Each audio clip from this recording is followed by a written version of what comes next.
Les évêques amis du mouvement des Focolari se sont réunis en Terre Sainte pour le 32e congrès œcuménique avec des représentants des églises anglicanes, latines, melkites et orthodoxes. 4 jours de communion scellés par le pacte d'amour que se sont échangés les évêques. Le 27 novembre, la lumière de la paix est partie de Bethléem allumée au feu qui brûle en permanence dans la grotte de la Nativité. Au cours des prochaines semaines, elle traversera plus de 30 pays européens, la Russie et l'Amérique du Nord.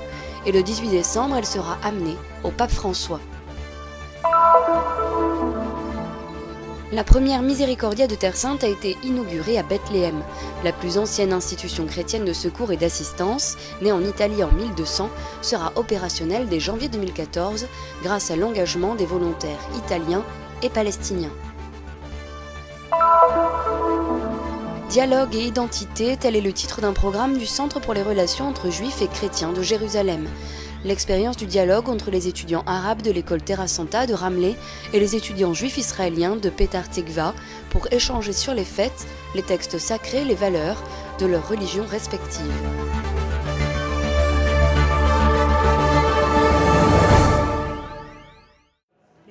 Le 32e congrès œcuménique des évêques amis du mouvement des Focolari s'est déroulé ces derniers jours à Jérusalem autour du thème « La réciprocité de l'amour entre les disciples du Christ ». Né grâce à l'initiative de Chiara Lubich, fondatrice du mouvement des Focolari, et sur impulsion de Jean-Paul II, le congrès réunit des évêques de toute provenance et de toutes les églises dans le monde, catholiques ou non. Des évêques orthodoxes, anglicans, méthodistes, luthériens et catholiques se sont ainsi réunis pendant 4 jours de rencontres sous le signe de la communion et du partage. En une terre où l'on ressent fortement les difficultés de la cohabitation entre les nombreuses confessions différentes, le congrès œcuménique a représenté l'occasion de vivre une communion de cœur, même si ce n'est pas encore une communion théologique ou doctrinale.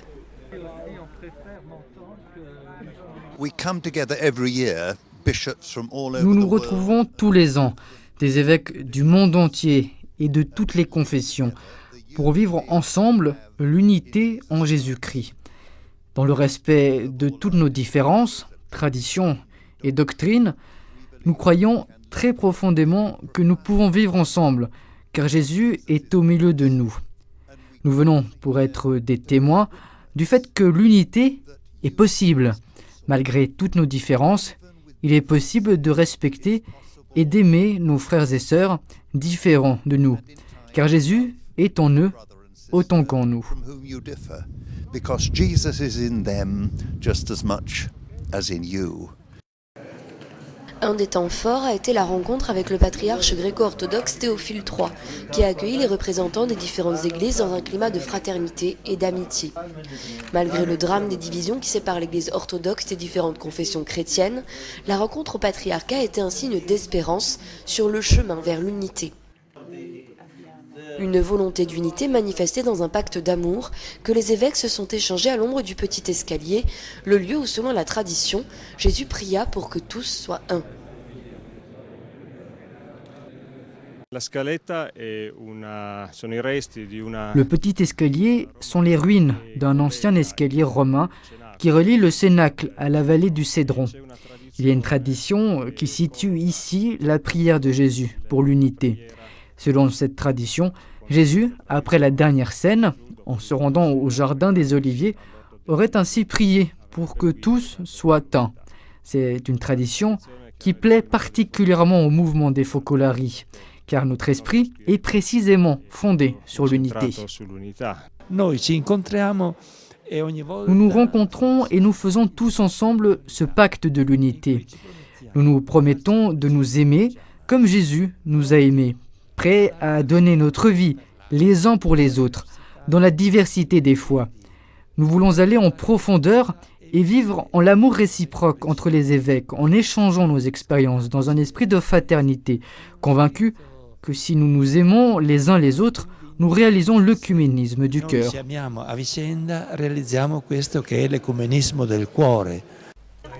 Un programme riche et dense en rencontres, marqué également par de nombreuses visites aux lieux saints de Jérusalem et des alentours, comme la basilique de la Nativité à Bethléem, le Saint-Sépulcre et le Cénacle, lieu qui, plus que tout autre, est le symbole de cette union dans les différences, qui a caractérisé les réflexions du congrès œcuménique. La charité est la meilleure voie. Dieu est amour, et dans cet amour, nous pouvons trouver la voie pour l'unité. La meilleure voie pour atteindre l'unité est de vivre l'Évangile et de donner un témoignage commun d'églises différentes, d'évangiles, de paroles de Dieu. En vivant la parole de Jésus, on crée l'unité. Cela ne dépend pas de nos forces, mais de la force de Jésus-Christ et de l'Esprit Saint.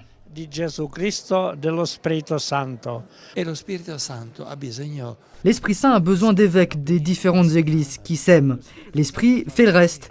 Mais s'il n'y a pas cette rencontre, cette connaissance, ce climat de fraternité, cette disposition à donner sa vie les uns pour les autres, l'Esprit Saint ne peut rien faire.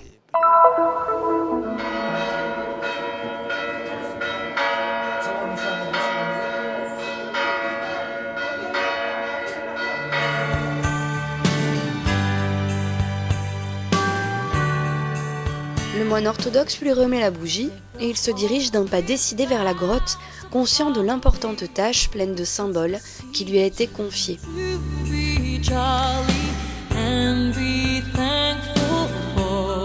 C'est le jeune Michael qui a eu cette année la mission d'allumer la lumière de la paix de Bethléem.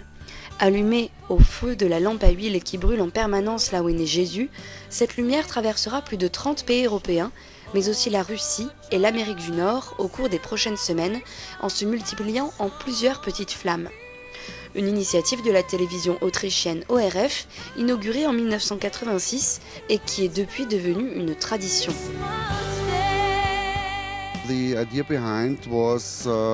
L'idée de fond était de remercier toutes les personnes qui font des dons à la période de Noël, ainsi que les associations caritatives, illuminant ainsi l'obscurité par la lumière, nous explique le responsable du projet. Et c'est en pensant à une lumière vraiment particulière, symbole de cette paix donnée aux hommes de bonne volonté, que nous avons décidé de venir la prendre ici, à Bethléem. Chaque année, un enfant autrichien est en quelque sorte l'ambassadeur de cette tradition. Il est choisi parmi ceux qui ont accompli des actions particulières et méritoires. Michael, jeune et courageux pompier, est venu en aide à de nombreuses personnes au cours d'un dangereux incendie. Un grand geste, récompensé par ce privilège. C'est un très bel endroit car c'est ici qu'est né Jésus. Et je suis fier d'avoir pris la lumière de Bethléem qui sera amenée dans toute l'Europe.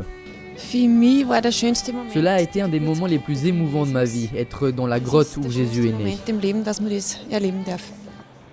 Le maire de Bethléem était elle aussi présente pour saluer les quelques 420 pèlerins qui étaient sur place en cette occasion, pas seulement en provenance d'Autriche mais aussi de Suisse et d'Allemagne. Dans la basilique Sainte-Catherine, accompagnés par le chœur des jeunes de Linz, ils ont célébré la messe présidée par l'évêque du diocèse, Monseigneur Ludwig Schwarz. Cette lumière, c'est le Christ qui dit « Je suis la lumière du monde et qui me suit aura la vie éternelle ». Ainsi, de là, nous sommes invités à être lumière du monde d'aujourd'hui, à être des porteurs de paix, à porter Jésus, né ici à Bethléem, lui qui est le prince de la paix.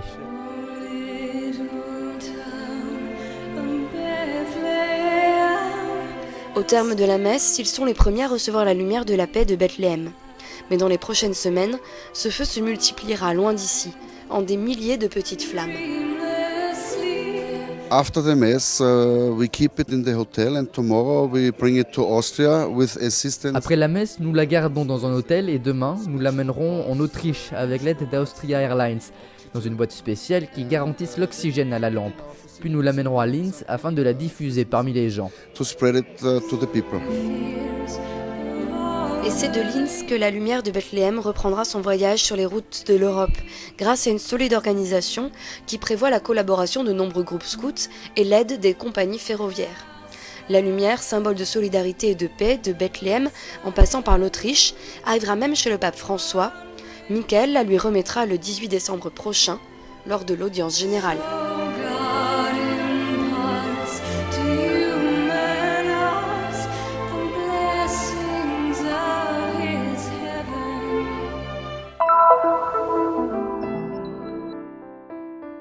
Ce sera le siège de la première Miséricordia de Terre Sainte, la plus ancienne institution chrétienne de secours et d'assistance à ceux qui sont dans le besoin, née à Florence en 1200 et désormais présente à Bethléem. Elle sera opérationnelle dès janvier 2014 dans une partie de cette maison du début du XXe, connue comme la maison Kanawati, réaménagée exprès en collaboration avec la fondation Jean-Paul II. Cette maison sera consacrée à moitié à la miséricorde, à moitié pour la fondation Jean-Paul II. Une richesse, un bien pour le pays, pour Bethléem. Avoir ici la miséricorde de Florence, c'est une grande aide pour les gens, surtout dans le domaine de la santé. Je pense que c'est un secteur qui manque beaucoup à Bethléem. E penso che il settore della sanità manca molto a Betlemme. Pour commencer, au rez-de-chaussée, il y aura 2 services de consultation. Nous espérons pouvoir organiser un service de transport des malades, des transports qui seraient liés à l'activité de ces services, et peut-être, à l'avenir, avec une ambulance.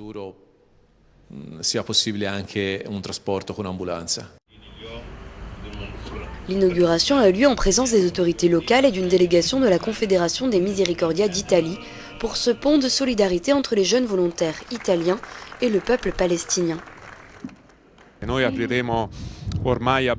Nous ouvrirons bientôt, probablement dès le premier mois de l'année.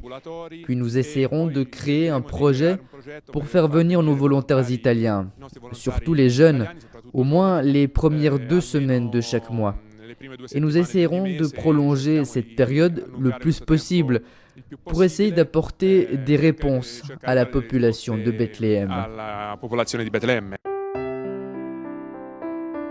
Et les jeunes palestiniens qui œuvreront à la Miséricordia de Bethléem pourront ensuite être accueillis en Italie pour favoriser l'échange entre les cultures et leur permettre de connaître le modèle de solidarité et de fraternité de Miséricordia Italie.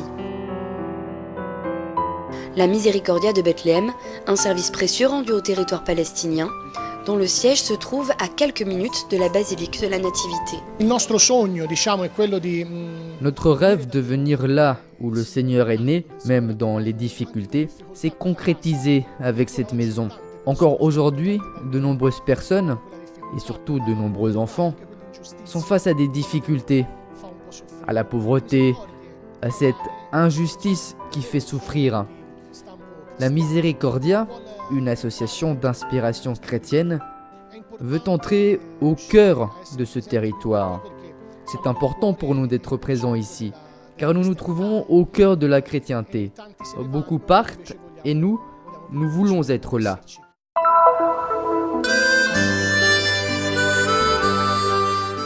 Ils vivent à quelques kilomètres les uns des autres, ils vont dans les mêmes commerces et utilisent les mêmes services et pourtant ils ne se connaissent pas. Comme sur 2 planètes lointaines, les Arabes d'Israël et les Juifs israéliens conduisent trop souvent des existences parallèles.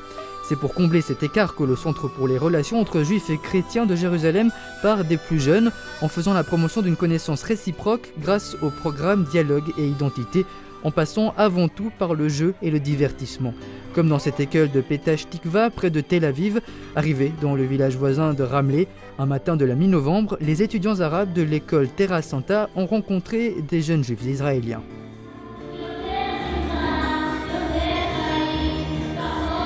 الهدف من وراء هذا المشروع تعارف بين المدرستين العرب واليهود. L'objectif de cette rencontre est de faire connaître juifs et arabes, de promouvoir la connaissance entre chrétiens et musulmans des écoles arabes avec les jeunes des écoles juives. Pas uniquement une connaissance personnelle, mais aussi de la culture, de la religion de l'autre et des lieux de culte respectifs. C'est pour cela que l'on organise des activités tous ensemble.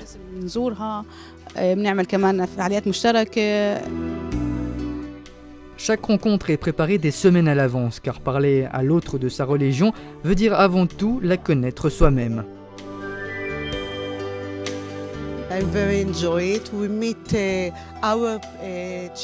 Cela me plaît beaucoup. Nos étudiants rencontrent ceux de l'école Terra Santa de Ramleh. Nous nous voyons 4 fois par an, 2 fois dans notre école et 2 fois dans leur école. Nous apprenons ensemble et nous jouons ensemble. We are learning together, we are playing together. À la mi-décembre, ce sera au tour des jeunes juifs israéliens de rendre la visite et de rencontrer les étudiants arabes de Ramleh. حتى احنا من الرملة في عنا هي مدينة مختلطة بس عمليا المدارس منفصلة عن بعض. Ramleh est une ville mixte, mais dans la pratique, juifs et arabes fréquentent des écoles différentes. Ces rencontres nous font comprendre que nous avons beaucoup de choses en commun, malgré nos différences. متشابهين في شغلات معينة وفي اختلاف والاختلاف بخوفش الاختلاف ممكن بالعكس يفيدنا نتعلم عن الآخر. À l'occasion de ces 4 rencontres annuelles, on parle des fêtes de sa religion, des textes sacrés et des valeurs, et on découvre un patrimoine caché que juifs, musulmans et chrétiens ont en commun et qui les rapproche les uns des autres. They are learning about the other.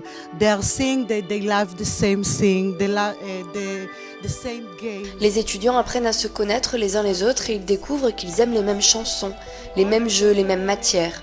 Ils comprennent qu'ils se ressemblent et ils apprennent à s'apprécier, à jouer ensemble. Ils se parlent au téléphone ou sur Facebook. Playing with them, talking in the phone, talking in the Facebook. Lancé il y a 8 ans, le projet Dialogue et Identité implique aujourd'hui des jeunes de 10 à 12 ans de 8 écoles arabes et de 8 écoles israéliennes. C'est aussi comme cela que l'on continue de vouloir la paix dans cette terre en conflit.